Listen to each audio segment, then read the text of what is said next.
আসসালামু আলাইকুম। আশা করি আল্লাহর রহমতে সবাই ভালো আছেন। আমি মোহাম্মদ মাসুদ রানা, কনসালটেন্ট মাইক্রোবায়োলজিস্ট রাজমহল পলিক্লিনিক প্রাইভেট লিমিটেড থেকে। তো আজকে একটা বিষয় নিয়ে আলোচনা করব, সেটা হচ্ছে হাম।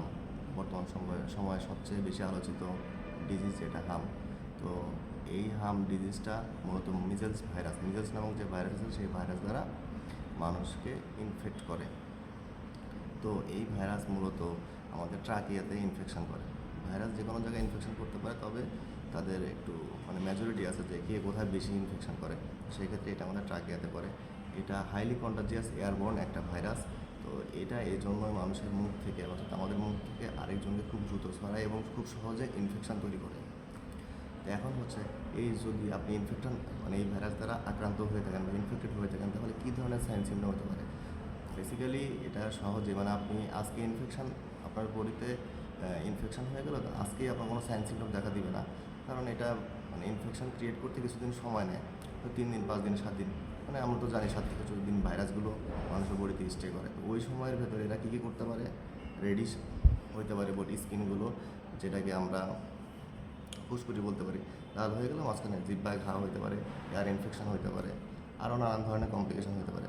যখন সিভিয়ার পর্যায়ে চলে যাবে, অনেক বেশি জ্বর আসতে পারে, তা আপনি ডিহাইড্রেটেড হয়ে যেতে পারেন।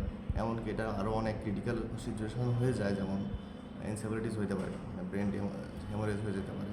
তো এক্ষেত্রে আমাদেরকে কী করতে হবে, এগুলোকে প্রিভেন্ট করার ট্রাই করতে হবে।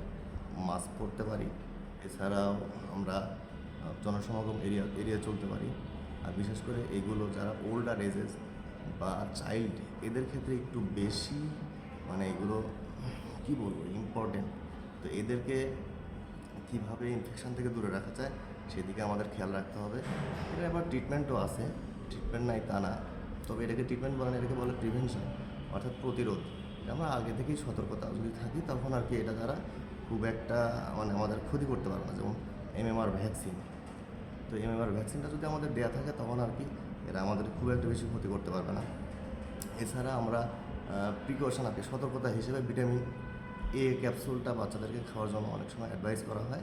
এটা খাওয়ানোটাও ভালো, কারণ এটা ব্লাইন্ডনেস ক্রিয়েট করতে পারে, যে আপনি যখন ইনফেকশন হয়ে যাবে তখন সিভিয়ার কন্ডিশনে আপনি একটা ব্লাইন্ড হতে পারে।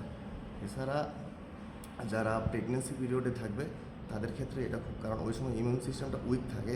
যারা ওল্ডার তাদের ক্ষেত্রে ইমিউন সিস্টেমটা উইক থাকে, যার কারণে আমাদেরকে কী করতে হবে, সতর্ক থাকতে হবে। সতর্ক না থাকলে আমরা এখান থেকে কোনোভাবে বেরোতে পারবো না।